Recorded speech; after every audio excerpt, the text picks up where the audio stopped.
Hoy hablaremos sobre el tema el carácter de un adorador. Muchas veces encontramos en los grupos de alabanza personas muy talentosas, excelentes músicos o cantantes, pero que tienen un carácter que no va de acorde con el que se espera de un cristiano. Incluso puede ser una persona que tenga muchos dones espirituales, pero que no produce el fruto que proviene del Espíritu Santo. Hoy vamos a estudiar la vida de dos personajes bíblicos que nos servirán de ejemplo acerca del carácter que debemos procurar y desarrollar como adoradores.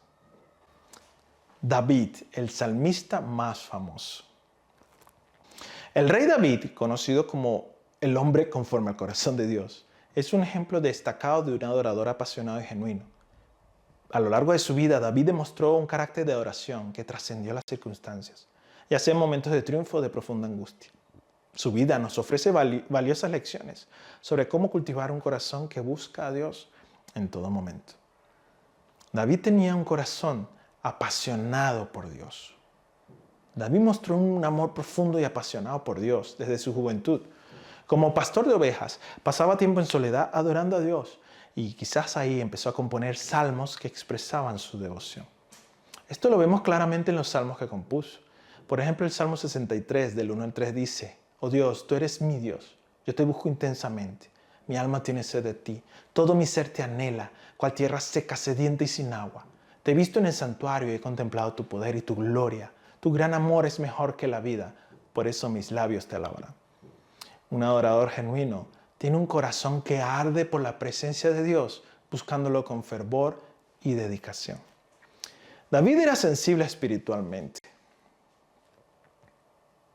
David era sensible a la presencia de Dios y reconocía su voz. Cuando el profeta Natán lo confrontó por su pecado con Betsabé, David respondió con un corazón quebrantado y arrepentido. Veamos algunos versículos del Salmo 51 que nos pueden mostrar este aspecto del carácter de David. Ten piedad de mí, oh Dios, conforme a tu gran amor, conforme a tu misericordia. Siempre tengo presente mi pecado. Contra ti he pecado, solo contra ti, y he hecho lo que es malo ante tus ojos. Por eso tu sentencia es justa. Yo sé que soy pecador de nacimiento, pecador desde que me concibió mi madre. Yo sé que tú amas la verdad en lo íntimo, en lo secreto me has enseñado sabiduría.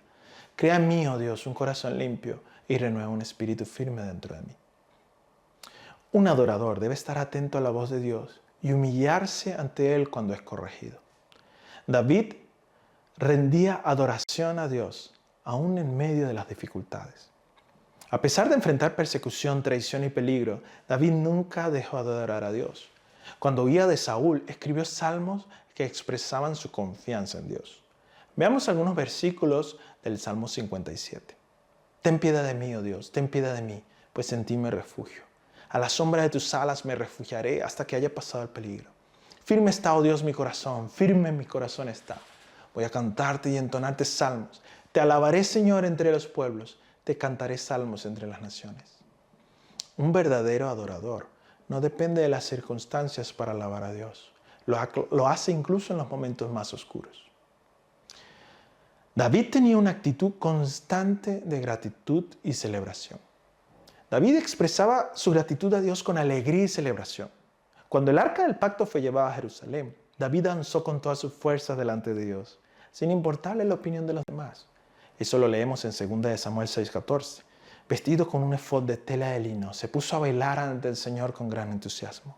Cuando David volvió para bendecir a su familia, Mical salió al encuentro y le reprochó: «Qué distinguido se ha visto hoy el rey de Israel, desnudándose como cualquiera en presencia de las esclavas de sus oficiales». David respondió: «Lo hice en presencia del Señor, quien en vez de escoger a tu padre o a cualquier otro de su familia, me escogió a mí y me hizo gobernante de Israel, que es el pueblo del Señor. De modo que seguiré bailando y en presencia del Señor, y me rebajaré todavía más». Un adorador celebra las obras de Dios con un corazón agradecido y sin reservas. David era transparente y honesto. David fue honesto con Dios acerca de sus emociones y luchas. En los salmos expresó su dolor y miedo, ira y confusión, pero siempre terminaba declarando su confianza en Dios. El Salmo 13 nos da un ejemplo de eso. ¿Hasta cuándo, Señor, me tendrás en el olvido? ¿Hasta cuándo esconderás de mí tu rostro? ¿Hasta cuándo he de atormentar mi mente con preocupaciones y he de sufrir cada día mi corazón? Pero yo confío en tu gran amor. Mi corazón se alegra en tu salvación. Cantaré salmos al Señor porque ha sido bueno conmigo. Un adorador no oculta ni reprime sus emociones, sino que los lleva ante Dios con sinceridad. David mostró dependencia de Dios en todo momento. David confió en Dios en cada batalla que enfrentó, desde su victoria sobre Goliat hasta las guerras como rey. Sabía que su fuerza provenía de Dios, como lo expresa en el Salmo 18. Es Él quien me arma de valor y hace perfecto mi camino. Da a mis pies la ligereza del venado y me mantiene firme en las alturas. Adiestra mis manos para la batalla y mis brazos para tensar un arco de bronce. Un adorador depende de Dios en cada desafío, reconociendo que la victoria viene de Él. David tenía un compromiso con la alabanza y la adoración pública. David estableció un sistema de oración continua en el tabernáculo, asignando levitas para que alabaran a Dios de día y de noche. Eso lo encontramos en Primera de Crónicas 16, del 4 al 6. David puso a algunos levitas a cargo del arca del Señor para que ministraran, dieran gracias y alabaran al Señor, Dios de Israel. Los sacerdotes tocaban continuamente las trompetas delante del arca del pacto de Dios. David valoraba la adoración colectiva y la importancia de exaltar a Dios en comunidad. Un adorador no solo adora en privado, sino que también se une a otros para glorificar a Dios. David tenía fe inquebrantable en las promesas de Dios. David creyó en las promesas de Dios, incluso cuando parecían imposibles. Aunque tardó años en ser coronado rey después de ser ungido por Samuel, confió en el tiempo y el plan de Dios. Un adorador vive por fe, confiando en que Dios siempre cumple sus promesas. David nos enseña que el carácter de un adorador se caracteriza por un corazón apasionado, sensible y sincero ante Dios. Nos muestra que la adoración no es un acto superficial, sino una expresión profunda de amor y gratitud y dependencia de Dios. A través de sus altibajos, David mantuvo su enfoque en Dios, demostrando que la verdadera adoración surge de un corazón quebrantado y contrito, dispuesto a buscar a Dios en todo momento. Su vida es un recordatorio de que Dios no busca adoradores perfectos, sino corazones dispuestos a amarlo y seguirlo con todo su ser. Jesús, nuestro modelo a imitar. Jesús es el modelo perfecto de adoración, de adorador, mostrándonos las cualidades que todo adorador debe aspirar a desarrollar. Vamos a estudiar algunas de ellas. Jesús era humilde. Jesús demostró una humildad profunda al someterse completamente a la voluntad del Padre, incluso en los momentos más difíciles.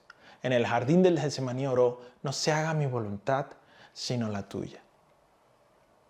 Un adorador genuino reconoce que la adoración no se trata de sí mismo, sino de glorificar a Dios con un corazón humilde y obediente.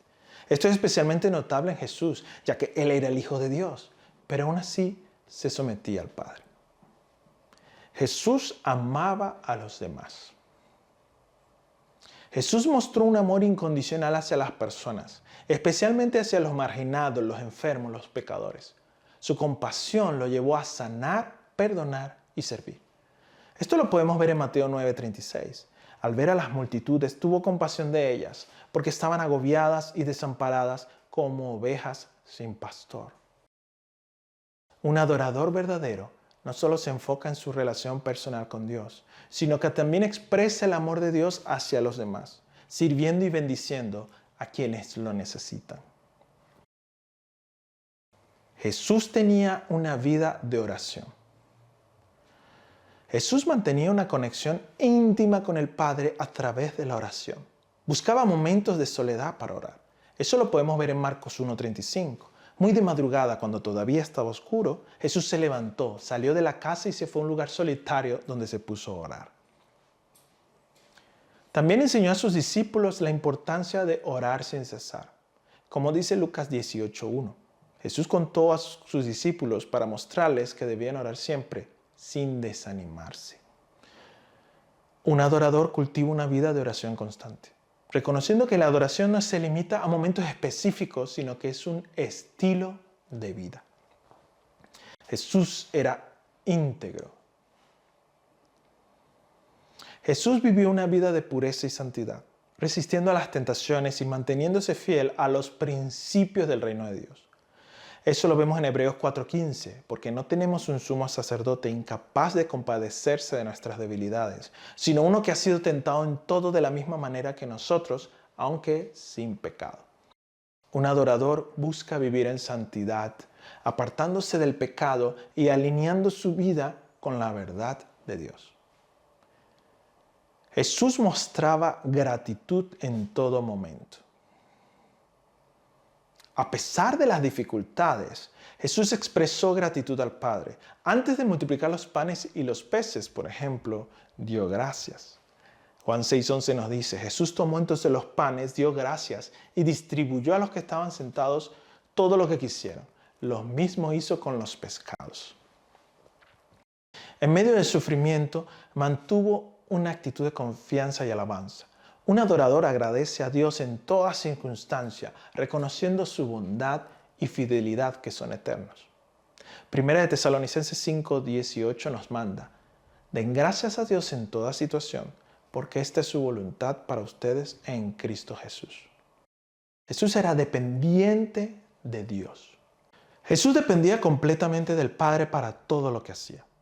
Declaró en Juan 15:19, el Hijo no puede hacer nada por su propia cuenta, sino que solamente lo que ve que el Padre hace.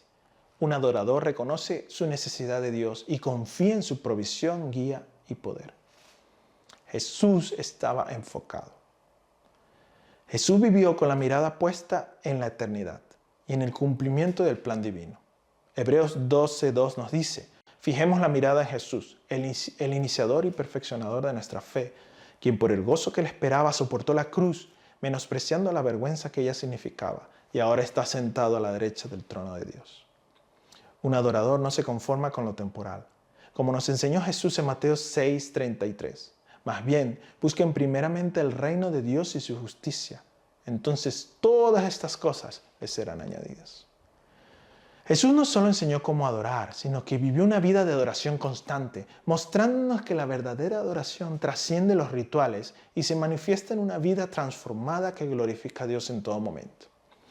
El ministerio de alabanza es un llamado de parte de Dios que requiere no solo talento musical, sino también un carácter transformado por el Espíritu Santo. Sin embargo, en los equipos de alabanza, como en cualquier grupo humano, pueden surgir desafíos como los celos, las envidias y el orgullo, los cuales pueden afectar la unidad y la efectividad del ministerio y sobre todo la adoración genuina. Vamos a ver algunas de estas problemáticas y pensar en aspectos prácticos para fomentar la humildad y la unidad en un equipo de alabanza. Los celos y la envidia surgen cuando los miembros del grupo comparan sus habilidades, roles o reconocimientos con los de otros. Esto puede manifestarse de diversas formas. Por ejemplo, resentimiento a quienes tienen más protagonismo, competencia por partes destacadas en las canciones, críticas negativas hacia otros miembros del equipo. El daño que pueden hacer los celos lo podemos observar desde el principio del relato bíblico, por ejemplo en la historia de Caín y Abel, o en la vida de José, quien fue vendido por sus hermanos por celos. Estos ejemplos nos demuestran cómo estas actitudes pueden llevar a la división y al pecado. En un grupo de alabanza, los celos pueden romper la unidad del equipo, desviar el enfoque de la adoración de Dios hacia el ego personal y crear un ambiente tóxico que afecta la espiritualidad del grupo.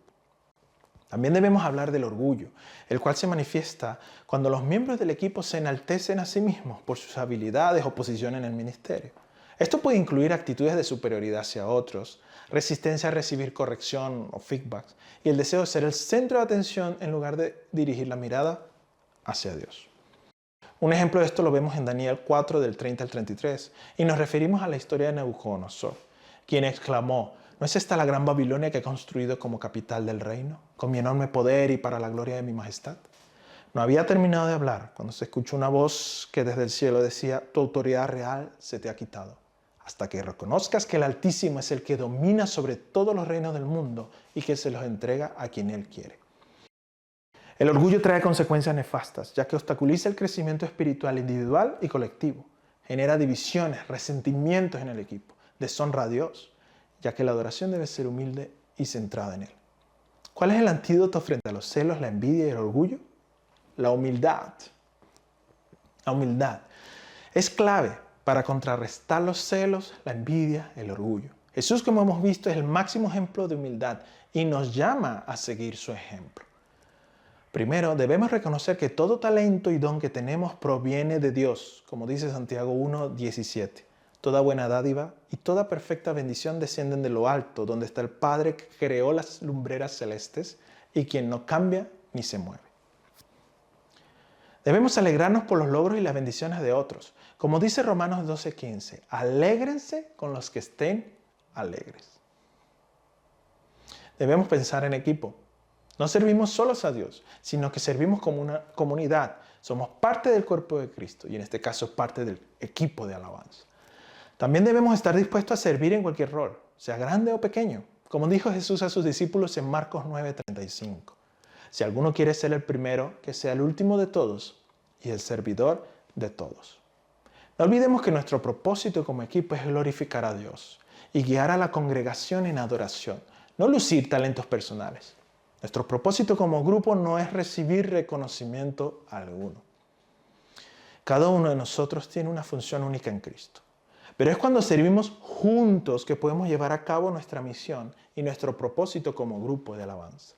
Demos gracias a Dios por el talento y las contribuciones de los demás compañeros del equipo de alabanza. Celebremos los logros de nuestros hermanos en Cristo. Por último, oremos los unos por los otros, de forma que podamos desarrollar un espíritu de unidad. No olvidemos que el orgullo, los celos y las envidias son debilidades espirituales y debemos luchar contra eso utilizando armas espirituales.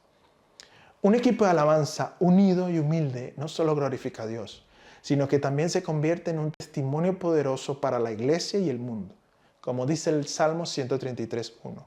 Mirad cuán bueno y cuán delicioso es habitar los hermanos juntos en armonía. Oremos para que seamos humildes y tengamos el carácter que Dios pide a un adorador. También te invito a que profundices más acerca de estos conceptos. Recuerda que las preguntas que te hayan surgido a lo largo de esta clase puedes hacérnoslas llegar. Nos vemos en el próximo video.